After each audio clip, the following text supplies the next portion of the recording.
இன்று காலை வந்து திமுக தலைவர் திரு ஸ்டாலின் அவர்கள் வந்து ஒரு அறிக்கை வெளியிட்டிருக்கார். அதாவது 3,70,000 கம்ப்ளைண்ட் வந்திருக்கு. அந்த கம்ப்ளைண்ட்டு வந்து நிறைய பேருக்கு பில்லு வந்து அதிகமாக வந்திருக்கு. 3,70,000 கம்ப்ளைண்ட் வந்திருக்கு. அதன் அடிப்படையில் நடவடிக்கை எடுத்துருக்கோம். ஒரு தவறான வாட்ஸ்அப்பில் வந்த ஏதோ தகவலை நம்பி அவர் சொல்லியிருக்கிறாரு. ஸோ இது நிறைய பேர் ஒரு சில சமூக வலைதளங்களில் பில்லு ஹைக்கு நிறைய பேருக்கு அதிகமாக வந்திருக்குன்னு நிறைய இடத்துல வந்தது. அதன் அடிப்படையில் ரொட்டீன் செக்கப் தான் இப்போ நடந்துகிட்ருக்கு. இந்த வருஷமும் கடந்த வருஷம் இதே டைமில் எவ்வளோ தூரம் வந்து 2 மடங்கு 3 மடங்காக பில்கள் எவ்வளோ பேருக்கு வந்திருக்கு. ஏன்னா சம்மர் சீசனில் எல்லோரும் ஏசி யூஸ் பண்ணுவாங்க, அந்த மாதிரி இருக்கும். 2 மடங்கு 3 மடங்கு எவ்வளோ பில்லு வந்திருக்குன்னு சொல்லி ஒரு அசஸ்மெண்ட் பண்ணதில் கடந்த வருஷம் வந்து 11,50,000 பேருக்கு வந்து 3 மடங்குக்கு மேலே பில்லு வந்திருக்கு கடந்த வருடம். இந்த வருடம் வந்து 9,60,000 பேர்கிட்ட தான் அந்த மாதிரியான ஹைப் வந்திருக்கு. ஸோ ரேஷியோ பார்க்குற போன வருஷத்தை விட இந்த வருஷம் கம்மியாக தான் 2 லட்சம் பேருக்கு கம்மியாக தான் வந்து 2-3 மடங்கு மேலே வந்திருக்கு.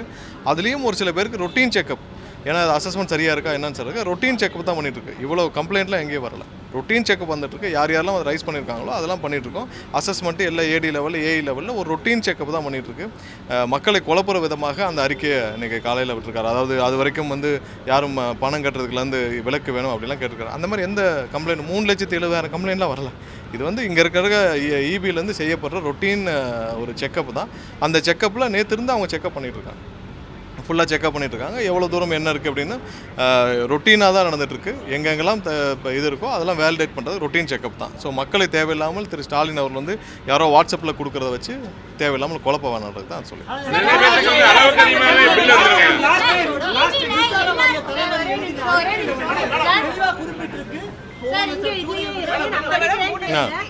இல்லை சொல்கிறேன். இல்லை என்னன்னா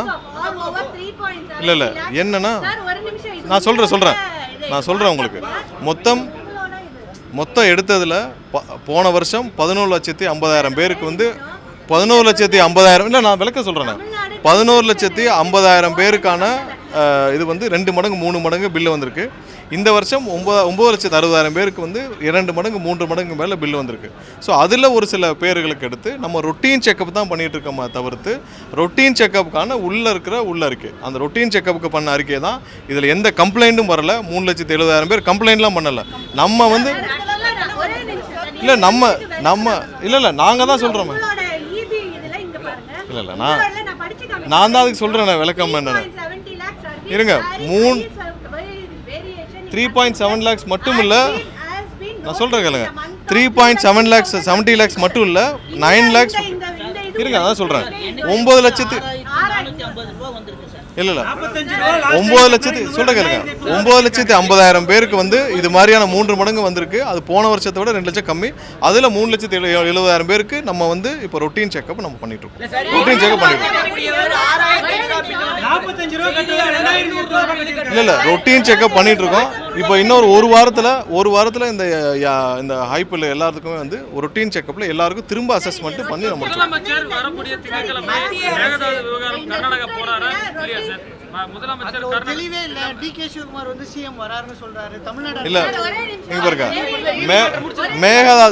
மேகதாது விஷயத்தில் நம்ம ரொம்ப தெளிவாக இருக்கோம். நேற்று கூட வந்து அதிமுக தரப்பில் தேவையில்லாமல் வந்து ஒரு இதை வந்து ஒரு ரிட்டர்னை ஃபைல் பண்ணியிருக்காங்க. அதுவும் திரு அக்ரி கிருஷ்ணமூர்த்தி அவர் தெரிஞ்சு ஃபைல் பண்ணுறாரா தெரியாமல் ஃபைல் பண்ணுறான்னு தெரியல. ஏன்னா சட்டசபையில் அவங்க எல்லாம் இருந்தப்போ தான் அந்த தீர்மானம் நிறைவேற்றப்பட்டுச்சு. தீர்மானம் நிறைவேற்றப்போ அவங்க எல்லாம் அவங்களுடைய அனைத்து எம்எல்ஏக்களும் அங்கே உட்காந்து அவங்க இருக்கிறப்ப தான் அந்த தீர்மானம் நிறைவேற்றப்பட்டுச்சு. தேவையில்லாமல் மக்களை குழப்பும் விதமாக தமிழக மக்களுக்கு எதிராக ஒரு இதை வந்து அவங்க ஃபைல் பண்ணியிருக்காங்க உயர்நீதிமன்றத்தில்.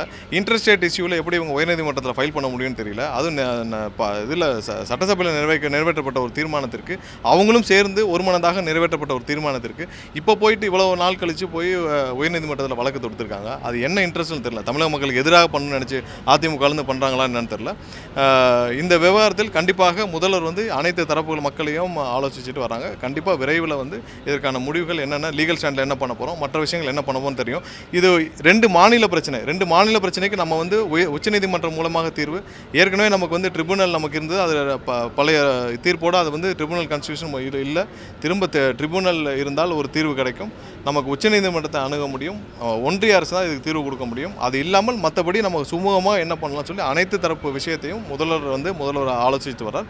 என்ன முடிவுகள் எடுக்கப்படும் விரைவாக எடுக்கப்படும். இல்லை அது சம்மந்தமாக முதல்வர் வந்து இதற்கு முன்னால் என்னென்ன முயற்சிகள் எடுக்கப்பட்டது, என்னென்ன முயற்சிகளில் சுமூகமான உறவுகள் முடிவுகள் எடுக்கப்பட்டது, இது எல்லாத்தையும் ஆராய்ந்து விரைவாக முதல்வர் வந்து இதுக்கான என்ன முடிவுகளும் அறிவிப்பார்.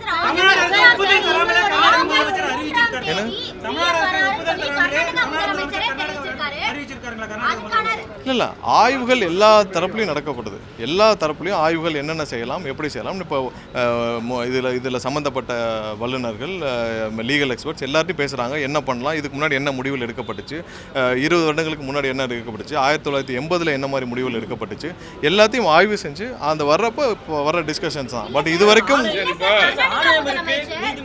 காவிரி மேலாண்மை வந்து தண்ணி திறந்துட சொல்லி திறந்து வர்றாங்களா இல்லையா? இல்லை ஆணையத்திலிருந்து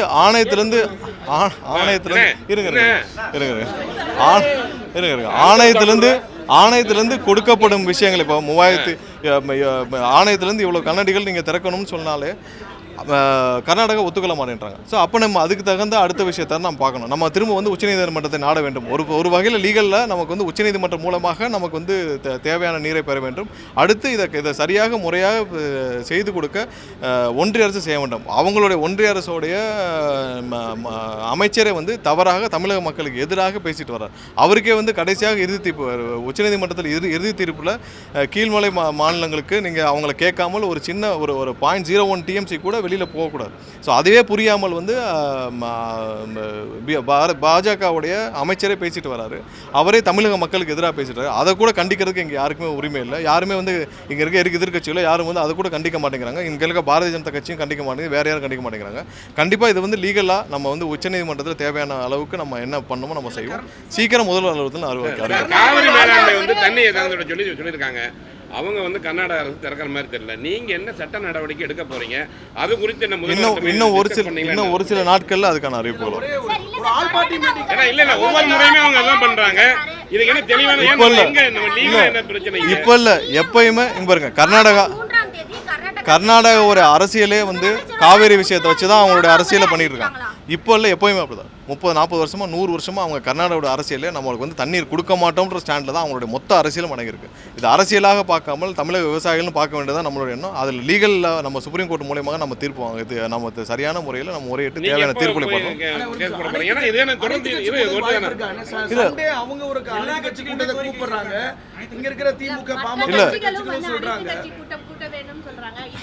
இல்லை எல்லாருக்கும் ஒரே நிமிஷம், நீங்கள் நிறைய கொஸ்டின் ஒரே மாதிரி கேட்குறீங்க. ஒரே நிமிஷம். இதில் இன்னும் வந்து ஒரு சில முடிவுகள் எடுக்கப்பட வேண்டியிருக்குது. முதல்வர் தரப்புலேருந்து இன்னும் ஒரு வாரத்துக்குள்ளே தேவையான முடிவுகள் அனௌன்ஸ் பண்ணப்படும். இதில் என்னென்ன ஆப்ஷன் இருக்குன்னு நீங்கள் எல்லாம் புரிஞ்சுக்கணும். ஒன்று நம்ம சுப்ரீம் கோர்ட் மூலியமாக, அடுத்து நம்ம வந்து ட்ரிபுனலில் நம்ம கொண்டு வரது மூலியமாக அடுத்த ஆப்ஷன், இன்னொன்று இன்டர்ஸ்டேட்டில் நம்ம எப்படி பேசி வாங்குறோம். இது 3 ஆப்ஷன். அடுத்ததாக என்ன செய்யணும், அடுத்து அது இல்லாமல் ஒன்றிய அரசுக்கு அழுத்தம் கொடுக்குறது. இது 4 தான் நமக்கு இருக்கிற ஆப்ஷன். இதில் என்ன செய்யணுமோ கண்டிப்பாக முதல்வர்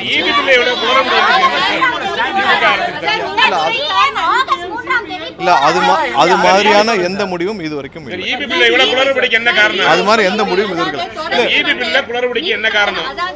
ஒன்றும் இல்லை. இல்லை ஒரே நிமிஷம் இபி பில் விஷயமாக ரீஅசஸ்மெண்ட்டு முழுமையாக நடந்துட்டு வருது. ஒவ்வொரு நாளும் இப்போ நம்ம சொன்ன அந்த 3,70,000 வந்து நம்மளாக எடுத்து தான் நம்ம ரீஅசஸ் பண்ணிகிட்டு இருக்கோம். இபியை வந்து மின்சார வாரியமாக நம்மளாவே எடுத்து தான் அந்த அசஸ்மெண்ட் பண்ணிகிட்டு இருக்கோம்.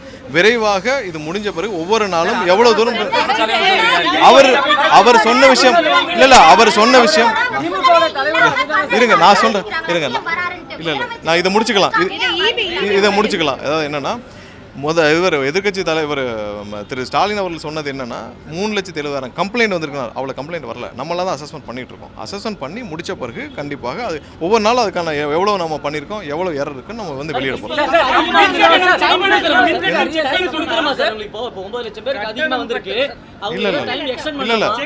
இல்லை அது டெய்லி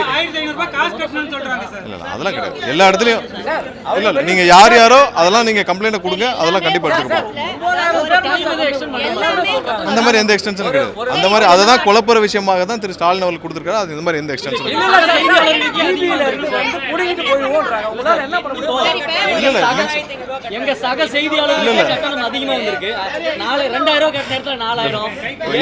இருங்க ஒரே செகண்ட் இருங்க நான் திரும்ப தெளிவாக சொல்லிக்கிறேன். நீங்கள் எல்லாருக்கும் வந்து கொஞ்சம் புரியுற மாதிரி சொல்லிக்கிறேன். போன வருஷம் இதே மாதிரியான 3 மடங்கு மேலே இருக்க கட்டணம் வந்து இதே மாதிரி சம்மரில் 11,50,000 பேருக்கு மேலே வந்திருக்கு.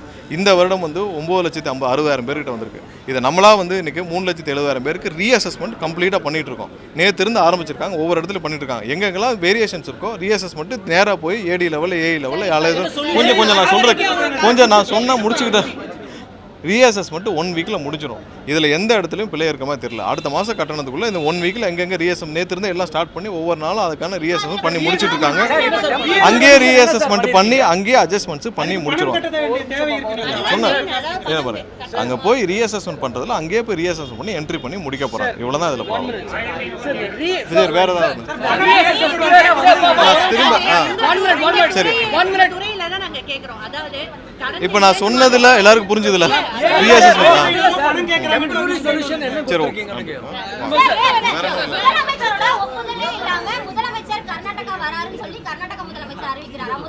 இல்லை முதலமைச்சருடைய டிராவல் சம்மந்தமாக ஏதாவது ஒரு திட்டமிட்ட ஏதாவது டிராவல் இருந்துச்சுன்னா கண்டிப்பாக முதல்வரிலிருந்து அதுக்கு சம்மந்தமாக கண்டிப்பாக அறிவிப்பாங்க. இதுவரை இல்லை அது மாதிரி ஏதாவது டிராவல் இருந்தால் விரைவாக அது மாதிரி ஏதாவது டிராவல் இருந்தால் விரைவாக அறிவிக்கப்படும்.